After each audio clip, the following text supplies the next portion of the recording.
गोष्टीला आता स्वयंपाक मंडळी चंद्रराव मोदी सुचव आणि या प्रोग्राम केंद्राच्या प्रार्थना केली. ज्यांनी आयुष्य भ्रष्टाचारात काढले त्यांना शिष्टाचाराची भाषा काय करणार. ज्या सध्या अधिकाऱ्याचे हँडवर्क भ्रष्टाचाराची स्वतःच्या हँडवर्क भ्रष्टाचाराची घालून तो कारखान्यात शिष्टाचाराची भाषा सुधार कारखान्यापर्यंत असेल तर त्याची अपेक्षा काय ठेवावी.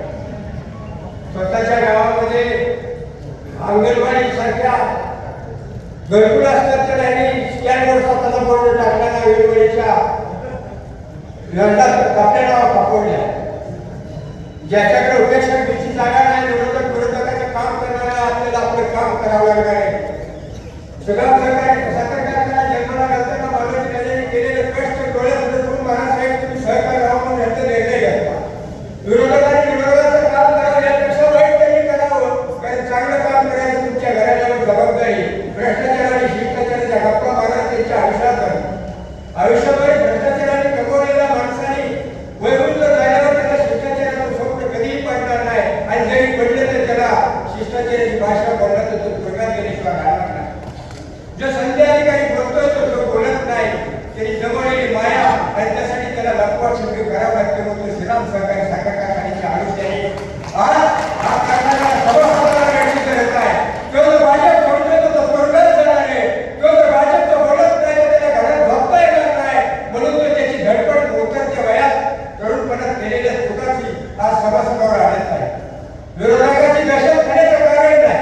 कारखान्यापर्यंत झालं तर झालं, टुकलं तर टुकलं. सभासदांचा तुम्हाला महाराष्ट्रात पाठिंबा आहे, पण तो कारखाना जोरात चालावा. आज 70 वर्षावर काय व्हावं लागते आमच्याही लक्षात आले. महाराष्ट्रात तुमच्या एका फोनवर कारखाना चालत होता आणि सुद्धा संचालक होतो.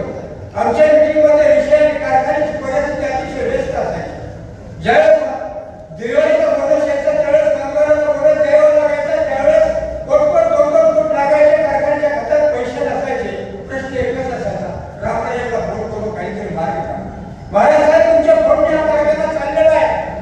त्याचा मोठा साक्षीदार आहे. हा कारखाना चालवावा लागणार याची परिस्थिती इतकी वस्तुस्थिती सभासदांच्या पुढे मांडून अतिशय दिमाखात आणि विरोधकांच्या अपेक्षा ठेवून आता त्यांनी जर बंद पडला तर ते पेढे वाटतील, कारण त्यांच्याकडे नालायकपणाशिवाय दुसरा उद्योग नाही. आणि अशा फलटेला विमानतळाची स्वप्न नाही, पण कारखाना बंद पाडले त्याचबरोबर लक्ष दे की फलटेच्या जनतेला कळत नाही असं नाही. फलटेचा तालुका 80% सुशिक्षित आहे. त्यामुळे विरोधक काय म्हणतोय आणि जनता वृत्ती हा गैरसमज आहे. फक्त सत्ता ही सत्तेने दाबली, सत्य अमर आहे. आणि त्यावर सत्य अमर करायचं असेल तर सत्तेला दाबून सत्य पुढे आणा आणि कारखाना पुढे उभा करा. महाराष्ट्रात तुमच्या डोकेश्वर कारखाना चालू शकत नाही आणि सभासदांना आव्हान करा आणि तुमचे कार्य करू नये.